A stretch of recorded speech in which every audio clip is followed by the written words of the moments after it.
अस्सलाम वालेकुम। सवाल के साथ मैं हूं अंबर शम्सी। आप सबको प्रोग्राम में बहुत बहुत खुश आमदीद। आज की बड़ी खबर, वजीर हवाबाज गुलाम सरवर खान साहब ने आज प्रेस कॉन्फ्रेंस की और कौमी असम्बली में जो उन्होंने इंकशाफ किया था कि 30% PIA के पायलट्स की डिग्रीज या लाइसेंसेस जो हैं वो जाली हैं या मशकूक है, उसकी तफसीलात बयान की और ये भी बताया कि वो फहरिस्तें तमाम एयरलाइंस को फराहम कर दी गई हैं कि कौन कौन से पायलट्स हैं जिनकी मशकूक लाइसेंसेस है। क्या कहा था, सुनते हैं।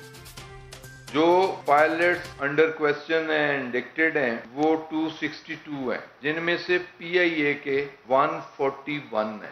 एयर ब्लू के 9 पायलट्स हैं, 10 पायलट्स रेन एयर के हैं, एक्स शाहीन के 17 हैं और अदर्स वो 85, तो ये टोटल 262 हो जाते हैं। ये सारे सस्पेक्ट्स हैं। Chief executive officer PIA Karachi को लेटर लिखा गया और साथ लिस्ट लगाई गई 141 लोगों की कि इन पायलट्स को फर्दर फ्लाइंग की इजाजत नहीं है और ना इजाजत दी जाए। एयर ब्लू को भी 9 पायलट्स की लिस्ट हमने भिजवा दी। जो हमारे लोग इन्वॉल्व थे, सिविल एविएशन अथॉरिटी के लोग, 5 लोगों के सस्पेंशन लेटर मेरे हाथ में, उनके खिलाफ इंक्वायरी और अपने लॉ डिपार्टमेंट से ये भी कंसल्ट कर रहे हैं, FIA को मशवरा करके लिख रहे हैं कि क्रिमिनल इंक्वायरीज भी शुरू की जाएं कि ये लोग उसमें मुलव्वस थे। लेकिन इन तफसीलात को के बारे में हमें आगाह करने से पहले बैनुल-अक़वामी सतह पर पाकिस्तान को जो शर्मिंदगी का बायस बनना पड़ा था, हेडलाइंस बनी थी, जो हवाई जहाज़ों का जो आलमी इदारा है IATA, उन्होंने ये कहा कि ये संगीन गफलत हुई है। इतनी बड़ी तादाद में पायलट्स जाली लाइसेंसेस के साथ प्लेन्स भी चला रहे हैं, उड़ा रहे हैं। और CNN जो अमरीकी चैनल है, उस पर बिजनेस एडिटर रिचर्ड क्वेस्ट ने भी इस तशवीश का इजहार किया था। क्या कहा था, सुनिए। सेफ्टी ऑफ एयरलाइंस के हवाले से सवालात उठ रहे हैं।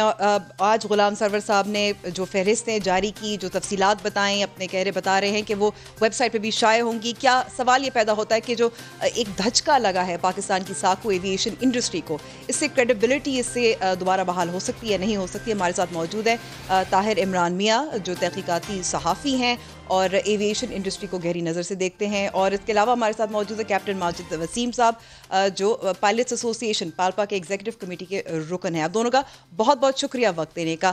ताहिर, सबसे पहले तो मैं आपसे यही सवाल करूंगी कि आज बड़ी तफसील से गुलाम सरवर खान साहब ने बताया कि कौन कौन सी एयरलाइन में कितने ऐसे पायलट्स हैं जिनकी मशकूक डिग्रीज हैं। ये भी बताया कि सिविल एविएशन अथॉरिटी के 5 एहलकार जो लाइसेंसिंग से डील करते हैं, उनको मुअत्तल कर दिया गया है और क्रिमिनल इंक्वायरीज भी शुरू होंगी। आप समझते हैं कि ये जो हेडलाइंस बनी है, जो बात हो रही है बैनुल-अक़वामी सतह पर, इससे फिर हमारी जो साख है वो बहाल हो सकती है?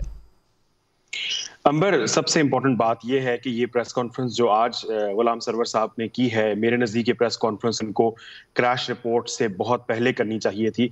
जो 2 दिन जिस कर्ब और जिस मुसीबत और जिस क्राइसिस में से पाकिस्तान की एविएशन इंडस्ट्री गुजरी है, जिस जग हसाई का मौजिब बनी है ये सारी स्टेटमेंट, जिस इर्रिस्पॉन्सिबिलिटी, गैर जिम्मेदारी के साथ इतने हल्के तरीके से इस बयान को जारी किया गया कि जी जाली लाइसेंसेस हैं। यानी जाली लाइसेंस का मतलब है कि मैं अपने घर के प्रिंटर के ऊपर एक कागज प्रिंट करूं, उसके ऊपर दस्तखत करूं और कहूं कि जी मैं पायलट हूं। ये जाली लाइसेंस है। सिविल एविएशन की तरफ से बाकायदा प्रोसेस के बाद जारी किया लाइसेंस जाली नहीं है। उसके प्रोसेस के अंदर प्रॉब्लम्स हो सकते हैं, उसके जारी करने के प्रोसेस के ऊपर सवाल उठा सकते हैं, लेकिन आप उसको जाली कहने का मतलब है कि गुलाम सरवर अपने आप को एक जाली वजीर कह रहे हैं, क्योंकि ये उनके दस्तखतों, उनके अंडर जो सिविल एविएशन का डायरेक्टर करता है, उसके दस्तखतों से जारी हुए हैं। तो पहला तो लेकिन इसमें ताहिर, उन्होंने वाजे किया है कि ये तमाम लाइसेंसेज या भर्तियां जो हुई थी 2018 से कबल हुई थी। नहीं, देखिए बात सुनिए, 2018 से कबल है, लेकिन बयान तो उन्होंने दिया ना। जाली लाइसेंस का बयान जो है वो एक गैर जिम्मेदाराना बयान था। उनको कहना चाहिए था कि जो लाइसेंस जिनके बारे में मशकूक प्रोसेसेस के इस्तेमाल किए गए, व्हाटएवर। क्रेडिबिलिटी की जहां तक बात है अंबर, मुझे लगता है कि क्रेडिबिलिटी रिकवर करने में अब हमें सालों लगेंगे। हमारी लीजिंग कंपनियां, IATA, ICAO, ये सारे हमारे ऑडिट्स करेंगे। एयरलाइंस को हरास किया जाएगा, पायलट्स को हरास किया जाएगा, आपकी स्लॉट्स के ऊपर रिस्ट्रिक्शंस होंगी।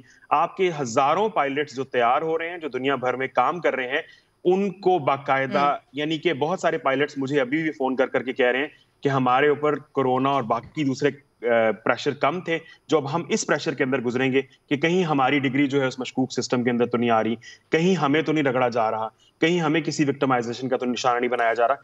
तो मेरे नजदीक क्रेडिबिलिटी तो आपकी डेंट हो चुकी है। It's too late for that.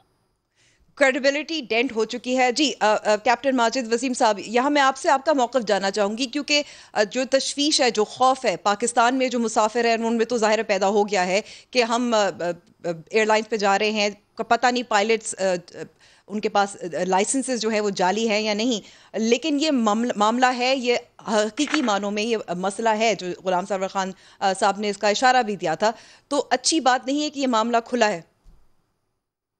जी देखिए जी, इस पे सबसे पहले बात तो ये है कि ये अगर लिस्ट ये मौजूद थी, यानी ये तो नहीं हुआ कि ये रातों रात लिस्ट प्रोड्यूस की गई और रातों रात पता चला जी 150 पायलट्स हैं इसमें और बाकी 262 दूसरी यानी मुकम्मल तौर पे है 262। तो if this list was available, तो ये लिस्ट इससे पहले क्यों नहीं इंक्वायरी इसकी शुरू की? हमारा जो है ना सवाल सबसे पहले तो ये उठता है कि इसके क्रैश के साथ इसका क्या ताल्लुक है। यानी जो 2 पायलट्स जो यानी क्रैश में जो थे इन्वॉल्व, तो उनके तो लाइसेंस ऑथेंटिक हैं। तो और इंक्वायरी जो इब्तदाई जो रिपोर्ट थी उसमें तो यही कहा गया था कि उनके लाइसेंसेस बिल्कुल दुरुस्त थे, जेन्युइन थे। एग्जैक्टली। तो इससे देखें, इससे ये बहुत बड़ा इमेज जो हमारा है overall, this is not about Civil Aviation Authority alone. The Civil Aviation Authority, the aviation industry in Pakistan is linked to all international organizations around the world. हम एक कोई independent country की अपनी वो नहीं है authority. It is under the International Civil Aviation Organization. We are a member state. और हमारे ATAs यानी Air Traffic Agreements with other countries, Air Service Agreement with other countries. तो ये सारी चीजें जो हैं, ये इसका बहुत ही बुरा impact होगा। And it is very shocking. It is very shocking. तो हमारा ये है कि हमारे पास तो ये 2-3 सवाल यही हैं कि इसकी टाइमिंग पहली बात, और अगर ये लिस्ट मौजूद थी और आप समझते थे कि ये बहुत बड़ा हैजर्ड है, तो ये आपने इसको इतनी देर तक अपने पास होल्ड क्यों किया? तो आपको जो मसला ज्यादा है वो इस वक्त टाइमिंग पे है। मैं ताहिर आपसे यहाँ सवाल करना चाहती हूँ, क्योंकि BBC उर्दू में जो आपने जाली लाइसेंसेस के हवाले से एक बहुत ज़बरदस्त किस्म की रिपोर्ट भी छपी है आपके नाम से, आपने इन्वेस्टिगेट किया था।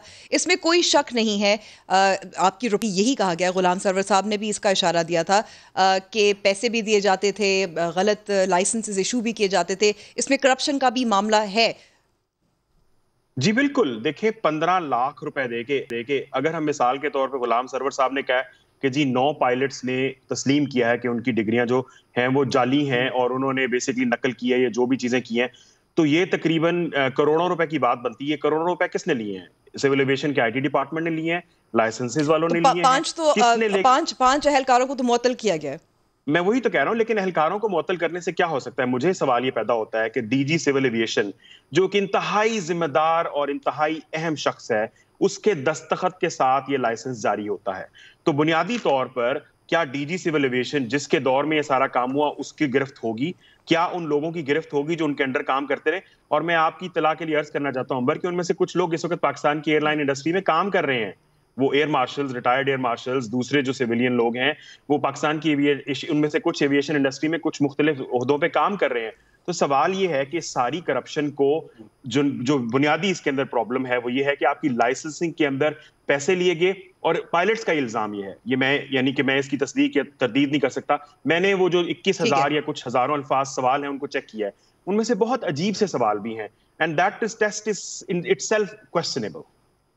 यानी कि आपका कहना है कि सिर्फ करप्शन का मामला नहीं है, जो एग्जाम्स हैं जो दिए जाते हैं उसमें भी कुछ प्रॉब्लम्स हैं। इंटेंशन का मामला भी है अंबर, मेलाफाइड इंटेंशन का मामला भी है। ठीक है कैप्टन माजिद वसीम साहब, मैं यहाँ आपसे पूछना चाहती हूँ, आपने जैसे कहा कि ये टाइमिंग का इशू है, क्योंकि वजह जो बनी जिसकी वजह से ये सारे पोल खुला है वो थी जो बदकिस्मत तैयारा था PK-8303, जिसमें 97 लोग हैं, उनकी जानें गई थी, उसकी इंक्वायरी रिपोर्ट थी।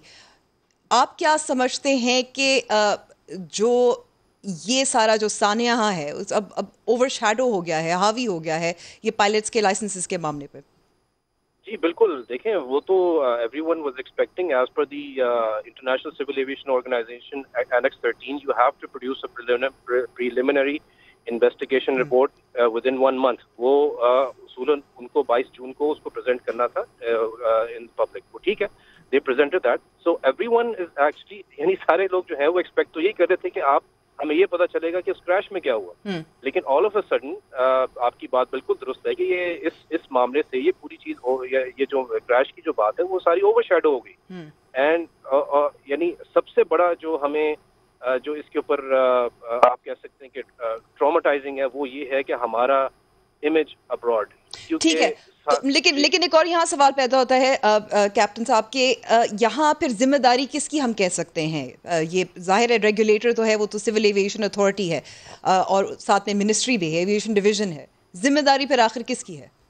जिम्मेदारी तो देखें, हम तो पहली बात ये कि जब तक ये प्रूफ के साथ हमें प्रेजेंट नहीं करते पब्लिक को, तो हम तो ये नहीं कह सकते कि जी वाकई जो उन्होंने कहा है। देखें, ये तो सस्पिशन की अभी तक बात है ना। अभी अगर इस पे अगर आप यानी एक सिंपल लॉ है कि you are innocent till proven guilty, यहाँ पे आप जो है आप कह रहे हैं you are guilty until proven innocent. ये तो रिवर्स में काम हो गया कि आपके पास अगर ये है तो डेफिनेटली इंक्वायरी होनी चाहिए। We do not endorse any sort of dubious method of, यानी कि आपका कहना है कि पहले इंक्वायरी होनी चाहिए थी, तफसीलात जो हैं वो उनकी अच्छी तरह से इंक्वायरी होकर फिर सामने आनी चाहिए थी, और फिर उसके बाद ही इंकशाफ होना चाहिए था। एब्सोल्युटली, एविडेंसेस आप सामने प्रेजेंट करते, पूरी इंक्वायरी करते through the FIA, through all the agencies, absolutely. उसके बाद आप कहते जी ये लोग हैं, और उसी वक्त जिस वक्त आपको पता चलता उसी वक्त आप इनको ग्राउंड करते, अगर तो ये वाकई दुरुस्त होता। ठीक है, तो हमारी यानी बेस्ड ऑन सस्पिशन जो है, और आपके पास ये मौजूद। लेकिन आप नहीं समझते कैप्टन साहब के, क्योंकि ये मालूम हुआ, ये जब इंक्वायरी हो रही थी बातें सामने आई, उन्होंने बता दिया, लेकिन उन्होंने साथ साथ अब ग्राउंड भी तो कर दिया है ना। तो अगर क्योंकि ये अब मामला जो है वो सेफ्टी का है, जो मुसाफिर है उनके तहफ्फुज़ का है। यही मैंने आपको सबसे पहला सवाल ही पूछा कि अगर इन्होंने बयान ये किया था 24 जून को कि ये 2019 में हमारे पास तब से ये लिस्ट अवेलेबल है, ठीक है। अगर 2019 से अवेलेबल है और एग्जैक्टली उसमें कोई प्रोग्रेस नहीं हुई, the same list according to them, ठीक है, तो फिर आप 2019 से अब तक क्रैश तक का क्यों इंतजार कर रहे थे? Why wait till the crash report? Okay, कि आपने इसको रिवील किया? This is a very big question from our side. Tahir, आखिरी सवाल मैं आपसे करना चाहती हूँ कि अब हमने ये भी नोट किया है कि कौमी असेंबली में तो जाली लाइसेंस के अल्फाज इस्तेमाल किए थे वजीर साहब ने, लेकिन आज उन्होंने मशकूक लाइसेंस कह दिया। आप मुतमईन हैं? देखिए, मैं तो समझता हूं कि मैंने पहले ही कहा कि बहुत गैर जिम्मेदाराना किस्म का लफ्ज़ था वो जाली लाइसेंस, और मेरे नज़दीक उसके ऊपर इनको माजरत करनी चाहिए, क्योंकि इन्होंने पूरी दुनिया में अपनी हुकूमत, अपनी वजारत की जगहसाई करवाई है। पायलट्स का तो जो अलग किस्सा है। दूसरे नंबर पे आपने जिम्मेदारी की बात की अंबर, मैं ये कहना चाहता हूँ कि इसके अंदर की जिम्मेदारी जो है वो सिविल एविएशन अथॉरिटी की है। देखिए, मेरे पास पैसे हैं, मेरे पास 15 लाख रुपए हैं, मुझे APTL चाहिए, मैं 15 की जगह 20 भी दे दूंगा, 30 भी दे दूंगा, क्योंकि मुझे पता है कि मुझे नौकरी मिल जाएगी। देने वाले का कसूर है, रियासत जिम्मेदार है। यहाँ पर रियासत कोई दूध पीती बच्ची नहीं है जिसको आप 15 लाख रुपए देंगे और वो लाइसेंस दे देंगे।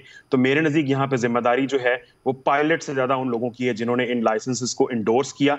उनके हेड्स जब तक रोल नहीं होंगे तब तक मैं समझता हूं कि ये सब फार्स है, सब बातें। लेकिन ये तो ताली दोनों हाथ से बजती है ना ताहिर, ताली तो दोनों हाथ से बजती है। जाहिर है जो लेता है वो भी जिम्मेदार है और जो देता है वो भी जिम्मेदार है। पायलट का भी तो कसूर है ना? बिल्कुल पायलट का कसूर है अंबर, लेकिन मसला ये कि इस मुल्क में बहुत सारे चोर और डाकू हैं, लेकिन अगर पुलिस का निजाम बेहतर हो तो वो चोर और डाकू चोरियां नहीं कर सकते। सिविल एविएशन एक रेगुलेटर है जिसका काम इन्हीं सारी चीजों को चेक करना है कि भाई किसी ने अपनी उम्र तो नहीं गलत बताई हुई, किसी ने अपनी नजर की जो ऐनक है वो तो उसका नंबर तो गलत नहीं बताया हुआ, किसी को हार्ट का मसला है क्या वो गलत तो नहीं है। ये सारी चीजें सिविल एविएशन चेक करती है, जिसके बाद लाइसेंस देते हैं। अगर आपने टेस्ट के अंदर बैठ के नकलें करवाई हैं, कैमरे लगा के शर्टों के ऊपर 15-15 लाख रुपए लेके आपने नकलें करवाई हैं, तो फिर मैं तो पायलट को जिम्मेदार नहीं करूंगा। पायलट तो चलो है ही जिम्मेदार, उसका तो मसला आप एक साइड पे कर दें। लाइसेंस पे दस्तखत करने वाला responsible for the safety as well. ठीक है, बहुत बहुत शुक्रिया ताहिर इमरान मियां और माजिद वसीम साहब हमारे साथ मौजूद हैं। फ़ारूक हबीब साहब पाकिस्तान तहरीक इंसाफ की नुमाइंदगी कर रहे हैं और पार्लिमानी सेक्रेटरी बराए रेलवे हैं। सेनेटर डॉक्टर मुसद्दिक मलिक साहब जो पाकिस्तान मुस्लिम लीग नवाज़ की नुमाइंदगी कर रहे हैं, कुछ ही देर में ज्वाइन करेंगे चौधरी मंसूर साहब जो पाकिस्तान पीपल्स पार्टी के सीनियर रहनुमा उनकी नुमाइंदगी कर रहे हैं। सबसे पहले फ़ारूक हबीब साहब, आज जो चौधरी सरवर साहब ने प्रेस कॉन्फ्रेंस की थी और तफसीलात बताई थी, आपने सुना यहाँ जो पाल्पा और पायलट्स का जो मौक़िफ़ है कि ये टाइमिंग गलत थी और अब जो क्रेडिबिलिटी है पाकिस्तान की एविएशन इंडस्ट्री की वो डैमेज हो चुकी है, नुकसान हो चुका है। ये टाइमिंग फिर ये ऐसे वक्त में ये मामला क्यों उठा? वो एक चार्जशीट है, किस तरीके से जो है वो माजी के अंदर हर कोई ऐसा शोबा पाकिस्तान का नहीं था जिसके अंदर माफियाज को प्रमाण नहीं चढ़ाया गया, जिसके अंदर जो है वो जालसाजियां नहीं निकली। आपने देखा कि जाली डिग्रियां भी निकली, अब मुझे आप ये बताएं कि जब सेनेट की एविएशन की जो कमेटी है, जिसके मुशाहिदुल्लाह खान साहब जिसके चेयरमैन हैं, वो पीआईए में पोर्टर थे, 97 के अंदर रिटायर हुए, पूरा खानदान पीआईए में भर्ती करवा लिया उन्होंने अपना। वो 1 साल तक चेयरमैन पीआईए को कहते रहे हैं कि जिन लोगों की जाली डिग्रियां हैं उनको आप बाहर ना निकालें। शेरी रहमान भी थी, चांडियो साहब जो है वो भी उसके अंदर शामिल थे। तो मुझे आप बताएं कि किस तरीके से हम इन इदारों को जो है अपने पांव पे खड़ा करेंगे जिनको इन लोगों ने 40 साल से मेहनत करके तबाह बर्बाद किया है। मैंने आज वो खुद गुलाम सरवर खान साहब से वो फाइल देखी है जिसके अंदर 8 पेपर जो है वो एक पायलट को लाइसेंस लेने के लिए पास करने होते हैं। किसी पायलट ने जो है वो 8 पेपर्स अपनी जगह किसी और को बिठा के दिए हैं। तो मुझे ये बताएं कि इनको पहले क्यों नहीं पकड़ा गया? क्या ये पहले छुपे हुए लोग थे? ये सबको पता था। ये जितनी यूनियंस हैं, ये जितने लोग आज आके आपको टीवी पे कह रहे थे टाइमिंग ठीक नहीं है, वो ठीक नहीं है, इन सब लोगों ने मफादात लिए हुए हैं। ये सब शामिल है सारे सिस्टम के अंदर। कहाँ पीआईए थी जो एमिरेट्स को जन्म देने वाली, इत्तेहाद को जन्म देने वाली दुनिया की बड़ी जो आज टॉप 6 एयरलाइंस हैं उनको बनाने वाली पीआईए थी। आज हमारा म्यार इतना गिर गया है। ये तो चीजें सामने आती हैं कि जब हम ये तहकीकात करवाते हैं, प्राइम मिनिस्टर में कदम शो करते हैं, हादसा होता है, उसके अंदर पायलट्स की ये तमाम तर जो ट्रेनिंग है, लाइसेंसिंग है, इसके प्रोसेस को देखा जाता है तो उसके अंदर ये चीज सामने आती है कि ये इतने पायलट्स ऐसे हैं जो कि बोगस लाइसेंसेस लेके बैठे हुए हैं। कोई 8 पेपरों की बजाय 2 पेपरों में अपीयर नहीं हुआ। ये पूरी लंबी लिस्ट है। इसमें कोई टाइमिंग्स का या और मामला नहीं है। इसमें हमने इन चीजों को ठीक करना है, हमारे अपनी क्रेडिबिलिटी को ठीक करना है। तो क्या क्रेडिबिलिटी हादसे की वजह से नहीं खराब हुई? क्या क्रेडिबिलिटी जो पहले हादसा होते रहे उसकी वजह से खराब नहीं हुई? पीआईए क्या पहले जो है वो खसारे में मौजूद नहीं थी? आज तो जो पीआईए के नए चेयरमैन इस हुकूमत ने लगाए हैं उनके साथ ये ठीक है फारूक साहब मैं आपको यहाँ रोकती हूँ जी डॉक्टर मुसद्दिक, मैं आपको रोकती हूँ। मैं चाहती हूँ डॉक्टर मुसद्दिक साहब को भी शामिल करूँ। डॉक्टर मुसद्दिक, बात तो दुरुस्त है, आज गुलाम सरवर खान साहब ने भी यही बात कही थी कि जब तक सफाई पहले होती है, छानबीन होती है, इंक्वायरी होती है, फिर मामला ठीक होते हैं। तो ये मामला कई साल से चल रहा था। अब ये पोल खुला है, अब सफाई होगी, पीआईए की भी बेहतरी होगी और एविएशन इंडस्ट्री के लिए बेहतरी होगी जब ये तमाम जो पायलट्स हैं जिनकी मशकूक लाइसेंसेस हैं या जाली लाइसेंसेस हैं उनको निकाला जाए, ग्राउंड किया जाए और इन्वेस्टिगेशन हो। मुझे बड़ा आपका अजीब सा आज पहली मर्तबा प्रोग्राम लगा है। इससे पहले तो मैं बड़े इश्तियाक से आप प्रोग्राम में आता हूँ, लेकिन आपके मेहमानों ने आज तीनों मेहमानों ने बड़ी अजीबोगरीब गुफ्तगू की है जिसका मुझे बड़ा अफसोस है। पहले तो मुझे वो साहब की बात नहीं समझ आई जो कह रहे हैं कि असल मसला हमारे इमेज का है, हमारे बच्चे मर गए, झुलस के मर गए, आग लग गई उनको, हमारा इंटरनेशनल इमेज खराब हो रहा है। और ये क्या, मुझे तो मालूम नहीं है कौन है ताहिर साहब, ये कोई अहलकार हैं, ये किसी तंजीम के सरबराह हैं, ये टेलीविजन के ऊपर आके उन माओं का ठट्ठा लगा रहे हैं और तमस्खर उड़ा रहे हैं कि हमारा इंटरनेशनल इमेज खराब हो रहा है। आग लगा दें ऐसे इंटरनेशनल इमेज को, और आग लगा दें ताहिर साहब को भी जो इस तरह की बकवास करके गए हैं यहाँ पे और मजाक उड़ा के गए हैं हम सब लोगों का। कमाल करते हैं। यानी हमारा जहाज गिर गया, हम तहकीक ना करें, और अगर उसके अंदर से किसी की भी कोई कोताही निकली है तो हम उस कोताही के पीछे ना जाएं, हम रूट कॉज एनालिसिस ना करें। और अगर हमें पता चलता है कि कोई भी पायलट जो है, यानी कि डॉक्टर मुसद्दिक आप समझते हैं कि जो एक तरफ जो इब्तदाई जो रिपोर्ट पेश की थी गुलाम सरवर खान साहब ने, ये भी बहुत अच्छी बात है, काबिल तारीफ है, और साथ साथ ये जो लाइसेंसेस का मामला है इसको भी पोल खोलना ये भी काबिल तारीफ है। देखिए बात ये है कि हम क्यों नहीं इन्वेस्टिगेट करेंगे? आप मुझे बताइए। हमारे बच्चे जल गए, हमारे बुजुर्ग जल गए, हमारी बहनें जल गई हैं, पूरे आबादी के ऊपर एक जहाज गिर गया है। किसी और जगह पे ऐसा हुआ होता तो खुदा का कहर नाजिल हो जाता, और यहाँ पे हमारे पायलट आके दिफा कर रहे हैं कि हमारा इंटरनेशनल इमेज खराब हो जाएगा। ये किस तरह की बात की है उन्होंने? और वो ये कह रहे हैं कि वो पायलट जो चोर का, अभी उन्होंने एक एग्जांपल दी कि भाई अगर कोई चोर हो, अगर वो चोरी करता हो तो अगर पुलिस उसको रोकने के लिए रखी हो तो ये पुलिस की गलती है। यानी चोर की भी गलती नहीं, कातिल की भी गलती नहीं, रेपिस्ट की भी गलती नहीं, पुलिस की गलती है। कमाल बात की है उन्होंने। चले उनको छोड़ दें। यस, पहली बात तो ये कि इसकी तहकीक होनी चाहिए, और अगर तहकीक के अंदर कोई कॉर्नर अनटर्न रह गया तो होना चाहिए। हम हुकूमत के भी और वजारत के भी हाथ मजबूत करेंगे अगर वो इसके ऊपर और तहकीक करेंगे, और जो भी चीज़ें फिक्स होने वाली हैं, चाहे वो हमारी सिविल एविएशन अथॉरिटी में होने वाली हैं, चाहे PIA में होने वाली हैं, चाहे वो किसी और इदारे में होने वाली हैं, वो बिल्कुल साफ होनी चाहिए। पहली बात तो ये है, और हमें बिल्कुल जब तक इसका हतमी जवाब नहीं आएगा, हम इसका पीछा मुसद्दिक साहब, फिर सवाल यही पैदा होता है, सवाल तो फिर यही पैदा होता है कि मुशाहिदुल्लाह साहब पाकिस्तान मुस्लिम नवाज के जो सेनेटर हैं, उनका तो यही कहना है कि जो पायलट्स हैं उनको ग्राउंड ना किया जाए, उनकी तनख्वाहों में कटौती की जाए, उनको निकाला ना जाए।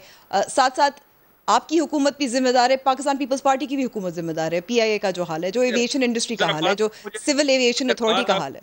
किसी ने दिफा नहीं किया, कोई इनका दिफा नहीं करता।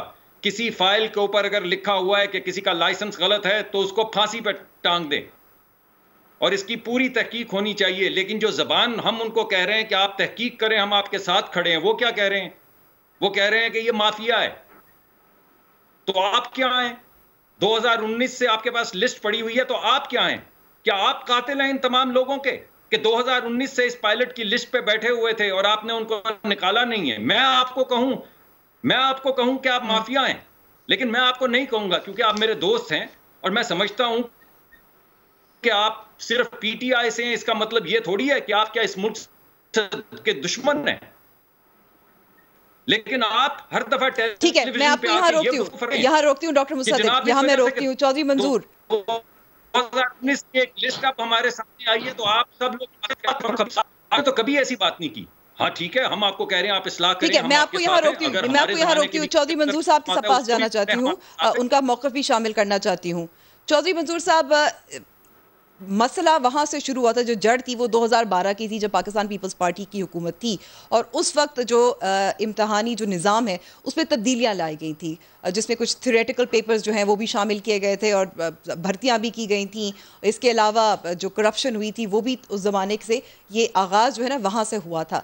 तो पाकिस्तान पीपल्स पार्टी भी तो ज़िम्मेदार है इसमें, तो फ़ारूक हमीद साहब बिल्कुल दुरुस्त फरमा रहे हैं। नहीं, हर पाकिस्तान के अंदर जो भी प्रॉब्लम होगा उसकी जिम्मेदार तो लाजमी बात है पाकिस्तान पीपल्स पार्टी नहीं होगी तो और कौन होगा, चूँकि एक ही रट है, किसी को पता है कुछ नहीं है। मुझे ये फ़ारूक हबीब साहब या डॉक्टर मुसद्दिक साहब बताएं, पिछले 1 साल से DG कौन है सिविल एविएशन का? किसी को कुछ पता नहीं है। और डिग्रियाँ कौन जारी करता है? पायलट जब भर्ती होता है उसके बाद उसकी ट्रेनिंग होती है, वो बाकायदा वहाँ पे रहता है, फ्लाइंग करता है, सारा कुछ करता है, उसके बाद डिग्रियां कौन जारी करता है? Civil aviation. लिस्ट कौन जालसाजी की जारी कर रहा है? PIA। अब जरा इनकी बात सुन लीजिए, इस मुल्क में सबसे ज्यादा सिविल एविएशन में और यहाँ पे एयरफोर्स के लोग रहे, ये उनकी कॉलोनियां हैं 2, वहां से भी आते हैं, यहाँ से भी आते हैं, कुछ रिटायर होकर आते हैं, कुछ हाजिर सर्विस आ जाते हैं। और ये जो मौजूदा हैं PIA के चेयरमैन, खैर से CEO, उनके भाई साहब ने वहां से इलेक्शन लड़ा था PTI के टिकट से। अब यहाँ पे असल इशू क्या है? तमाशा कहां से शुरू हुआ? एसेंशियल सर्विसेज लगाई गई। पहले लोग, उस दिन मिनिस्टर साहब ने कहा जी वो हवेलियां वाला जरा टेक्निकल हो गया था।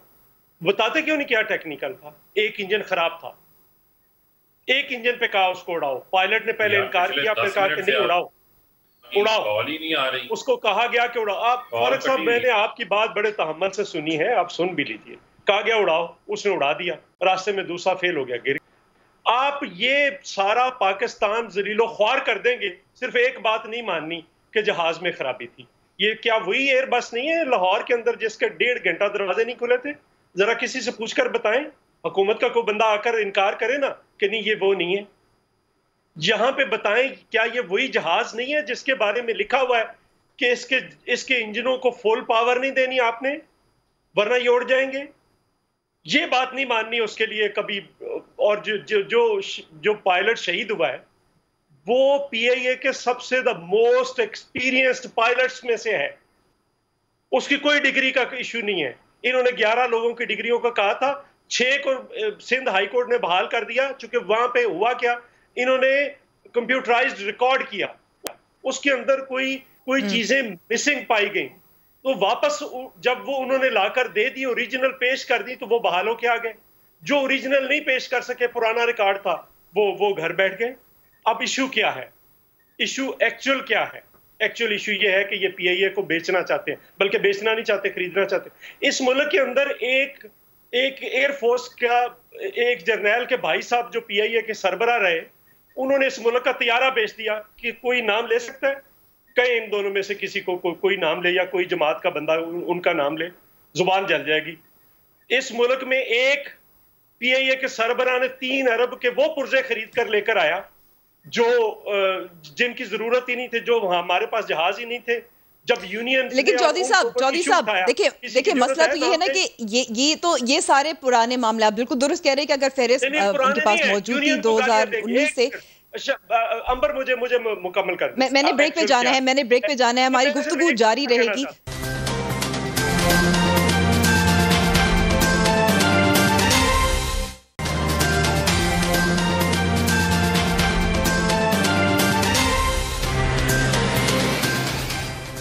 प्रोग्राम में एक बार फिर खुशामदीद। जी चौधरी साहब, अपने फिक्रे जो आपने मुकम्मल करने देखिए, ये असल में ये PIA को बेचना नहीं चाहते, दरअसल खरीदना चाहते हैं। पिछली गवर्नमेंट में भी यही था, अब इस गवर्नमेंट में भी यही है।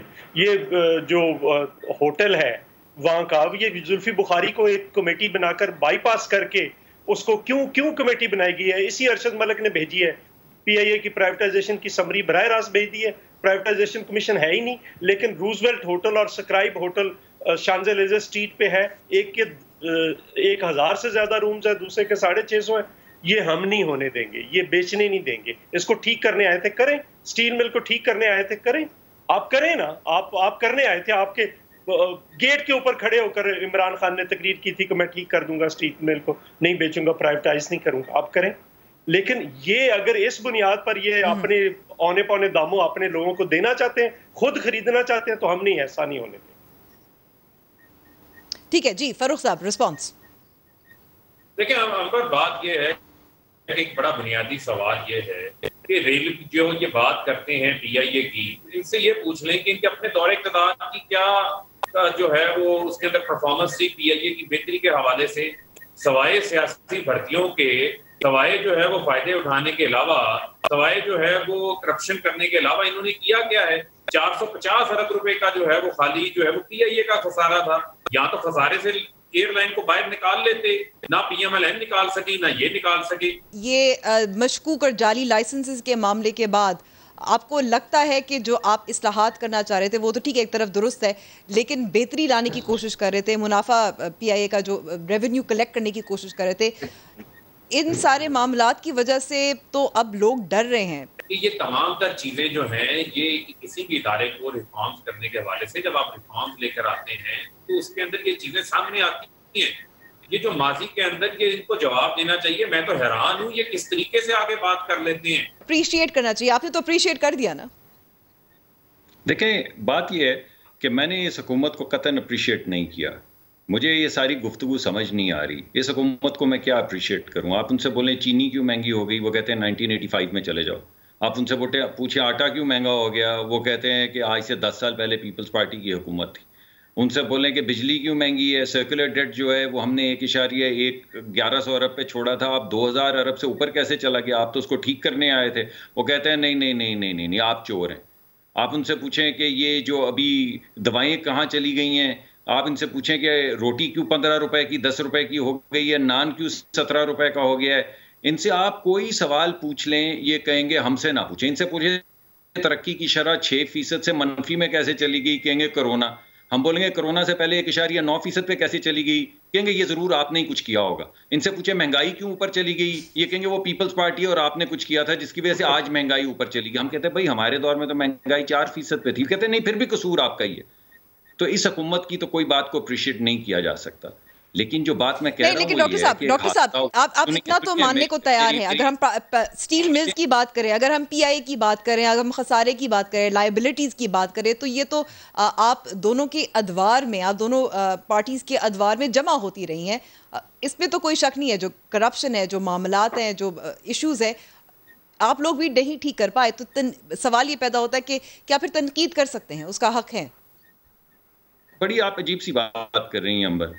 1.3 अरब 1300 अरब की स्टेट ओन्ड एंटरप्राइज जो सारी हैं, उनके खसारों पे जो लोन लिया हुआ था हुकूमत, वो 1300 अरब का था। अब कितने का है? 2400 अरब का। अब आप मुझे बताइए कि ये 1300-1400 अरब से 2100, 2200, 2300 अरब तक ये 20 महीने में कैसे चला गया? ये आपको नहीं नजर आ रहा है? कमाल आप बात कर रही हैं। लेकिन जो बात मैं बार बार अवाम के सामने लाने की कोशिश कर रहा हूं, और मैं आपसे वो बेशुमार एग्जांपल्स दे सकता हूं। ये मैंने आपको अभी IPPs का बताया, मैंने आपको सर्कुलर डेट का बताया जो 2000 अरब से ऊपर चला गया, स्टेट ओन्ड एंटरप्राइजेस का बता रहा हूं, GDP का बता रहा हूं, महंगाई का बता रहा हूं। लेकिन जो असल बात है वो ये है कि यहाँ बच्चे जल के मर गए हैं, उसकी इन्वेस्टिगेशन हो रही है। ये तमाम बातें, ये आप हम क्या गुफ्तगू कर रहे हैं? क्यों ना इन्वेस्टिगेशन हो इस बात की कि वो जहाज क्यों गिरा है? उसमें अगर कोई सिस्टेमिक फॉल्ट्स हैं तो वो क्यों ना फिक्स की जाएं? कोई भी सिस्टेमिक फॉल्ट्स हो, उसका प्राइवेटाइजेशन, खरीदने बेचने से क्या ताल्लुक है? यानी इस वक्त एक इन्वेस्टिगेशन हमारे हाथ में, अगर पायलट समझते हैं कि इन्वेस्टिगेशन ज्यादा तफसील से होनी चाहिए ताकि हकीकत जहाजों की भी सामने आए, जैसे चौधरी साहब कह रहे थे, तो जरूर आनी चाहिए। लेकिन अगर पायलट्स के किसी भी लाइसेंस के अंदर कोई खला है, कोई इर्रेगुलरिटी भी है, तो इतना बड़ा उनके हाथ में लोगों की जिंदगी होती है कि वो तमाम इर्रेगुलरिटीज रिमूव होनी चाहिए। हम क्यों नहीं कहेंगे कि इरेगुलरिटीज रिमूव होनी चाहिए? हम क्यों नहीं कहेंगे कि पायलट्स की ट्रेनिंग बेहतर होनी चाहिए? हम क्यों नहीं कहेंगे कि इदारे जो हैं ये मजबूत होने चाहिए, इनके हाथों में हमारे बच्चों की जिंदगियां हैं? लेकिन इस गुफ्तगू को भी आखिर में सवाल कुछ बोलें तो आप बोलें ये माफिया है, ये चोर है, ये फलां वक्त में चीनी करता था, ये आटा करता था, ये क्या गुफ्तगू है? कम से कम इस मामले पे तो संजीदगी से बात की जा सकती है या नहीं की जा सकती कि हमारे प्रोसेसेस में, हमारे इंस्टीट्यूशंस में क्या झोल है जिसे हमने फिक्स करना है? फारूक साहब, इतना तो मानना पड़ेगा कि इसमें भी हुकूमत का इबाम तो नजर आ रहा था कि आप स्टेट ओन्ड एंटरप्राइजेस के साथ आपने करना क्या है, क्योंकि आपका मंशूर है, उसमें तो लिखा गया था मिसाल के तौर पर कि पाकिस्तान स्टील मिल्स जो है उसको ठीक करना, इस्लाहात करना, प्राइवेटाइज नहीं करना, सरमाया कंपनी भी है वो भी कायम करनी थी। लेकिन उसके बाद आपको नजर ऐसा लगता है कि हुकूमत की पॉलिसी वाज़ेह नहीं है। Don't understand what to do with it. देखिए, पाकिस्तान स्टील मिल भी जो है वो प्रॉफिट के अंदर थी। पाकिस्तान स्टील मिल का जो हशर नशर किया है इन दोनों ने मिलके, वो भी आपके सामने। आज पाकिस्तान जो है वही प्रोडक्ट्स को जो है वो इंपोर्ट कर रहा है। इसी जमाने में जो है वो स्टील मिल ये हमारी प्रॉफिट के अंदर थी। जी चौधरी मंजूर साहब, मुझे ये बताएं कि किसी को कुछ पता नहीं है, ओपन स्काई पॉलिसी आई जिसकी वजह से आपने तीनों बड़े एयरपोर्ट्स जो हैं वहां पे ट्रैफिक उठाने दी दूसरी एयरलाइंस को। PIA तबाह होगी और जो उठेगा यूनियन खा गई, करप्शन ने तबाह कर दी। अभी इस CEO ने 30-30 लाख पे, 25-25 लाख पे अभी डायरेक्टर भर्ती किए हैं। उनकी कोई बात जिक्र नहीं करेगा कि वो फारग बैठे। इस PIA के अंदर सबसे ज्यादा डायरेक्टर्स हैं। दुनिया की किसी एयरलाइंस में इतने डायरेक्टर नहीं जो 20-20, 25-25 लाख में। एक PIA को, रेलवे को किसने तबाह किया? आप फ्रेट ट्रेन बंद करते चले गए और उसकी जगह पे NLC आ गई। और मुझे दुनिया की, मैं चैलेंज करके कहता हूँ, मुझे दुनिया की कोई एक रेलवे दिखा दे जो प्रॉफिट में हो और जिसकी फ्रेट ट्रेन ना। मुझे एक रेलवे दिखा दे। बिजली के कारखाने रोज प्राइवेटाइजेशन, रोज गालियां। जरा ये KESE को देखे ना, प्राइवेटाइजेशन का शाहकार कराची के अंदर, जरा पूछ कर देखे लोगों से। पैसे गवर्नमेंट देती है जितना घाटा होता है, जो उन्होंने इन्वेस्टमेंट करनी थी नहीं की।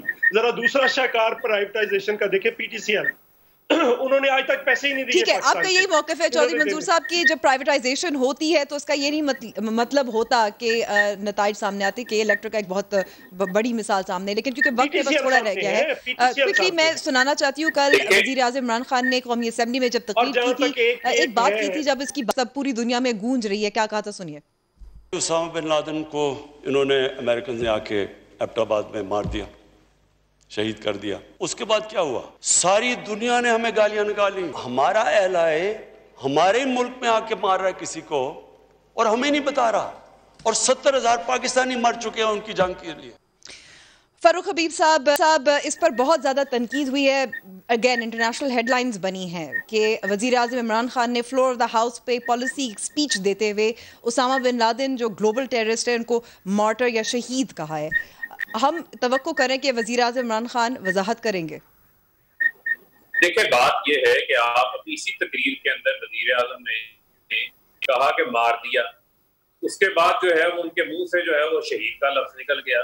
हमारा दहशतगर्दी के खिलाफ जो अज़म है वो किसी से ढका छुपा नहीं है। हमने तो जो है वो ड्रोन हमलों के खिलाफ, ये तो अपनी सॉवरेनिटी के ऊपर जो है वो कॉम्प्रोमाइज करने वाली बात थी, उसके ऊपर जो है वो हमने तो पूरा वजीरिस्तान के अंदर मार्च किया था, किस तरीके से ड्रोन हमले होते थे और आपके शहरियों को मार के चले जाते थे। वजीर आज़म एक कॉन्टेक्स्ट में बात कर रहे थे, दहशतगर्दी की जंग के अंदर आपका एक इत्तेहादी है और आपकी हुकूमत उस वक्त की पीपल्स पार्टी की हुकूमत थी, ये इतनी कमजोर थी कि इनको एतमाद के अंदर लेना उन्होंने जो है वो मुनासिब नहीं समझा और उन्होंने आगे डायरेक्ट जो है वो अटैक कर दिया वहां पर आके। वज़ीर आज़म उस चीज की बात कर रहे थे। इन्होंने एक हफ्ते के अंदर पाकिस्तान के खिलाफ इंटरनेशनली 3 FIRs दर्ज कराई है। एक ये कराई है, एक इन्होंने ये जो PIA के पायलट्स का कह के कराई है, अगर वो इंटरनेशनल सिविल एविएशन रोक दे कल को फ्लाइट्स तो आप कुछ नहीं कर सकते। और एक Covid export 23.4% Covid export Pakistan से हो रहा है दुनिया के अंदर, और उससे पहले ईरान के अंदर आपको याद है ISI को क्या कहा था। सो ये FIRs दर्ज करवाते चले जाते हैं, इन्हें कोई एहसास नहीं है, इन्हें कुछ पता नहीं होता ये क्या कह रहे हैं, सिर्फ इन्होंने बोलना होता है और बोलना मेरे पास वक्त थोड़ा रह गया। डॉक्टर मुसद्दिक, देखिए बात यह है कि जो खान साहब है वो इनकंसिस्टेंट तो नहीं है। आप इनके 1990 से लेके आज तक जो इन्होंने लिखाई की है वो लोगों के सामने रख दें। आप मुझे बताएं कि जो इन्होंने कल शहीद कहा है ये इनकंसिस्टेंट है उन तमाम बातों से ये करते रहे हैं। जो लोग हमारे बच्चे मारते हैं, हमारे मुल्क में दहशतगर्द करते हैं, गर्दी करते हैं, उनको ये शहीद कहते हैं, उनके ये दफ्तर खोलना चाहते हैं। इसमें कोई इनकंसिस्टेंट बात नहीं, ये कंसिस्टेंट पॉलिसी है इमरान खान की। और उसके अलावा मैं दूसरी बात ये कहूंगा कि यार बात क्या जवाब सिर्फ ये है तो कि हम अगर दहशतगर्द अगर हम दहशतगर्द खत्म होगी तो जवाब हमारी हुकूमत से हमारी हुकूमत की मिन्नत समाजत ना कर रहा हो अफगानिस्तान में आपका क्या बोलते रहेंगे और कोई आपको एहतराम नहीं करेंगे। आप इसका एहतराम नहीं करते, आप चाहते आपका फरूख साहब मेरे पास वक्त थोड़ा रह गया, मैं चाहती हूँ डॉक्टर मुसद्दिक अपनी बात मुकम्मल कर लें। फरूख साहब अपनी बात को मुकम्मल कर लें। तो ये फिर आप इन्हें चुप करवाएं, इनका माइक बंद करवाएं। ये तो PTI वाले जो है इनका माइक बंद ना हो तो बंद होता। मैं आपसे ये कह रहा हूँ कल इन्होंने जो पॉलिसी स्टेटमेंट दी है ये इनका कंसिस्टेंट मौकफ है। पहले उन्होंने कहा मर गए, कंसिस्टेंट मौकफ है। बहुत बहुत शुक्रिया डॉक्टर मुसद्दिक साहब, चौधरी मंजूर साहब और फरूख हबीब साहब। प्रोग्राम का वक्त यहाँ खत्म हुआ है। जरूर हमें फीडबैक दीजिएगा हमारे फेसबुक पेज और ट्विटर हैंडल पे। अब होगी कल मुलाकात। खुदा हाफिज़।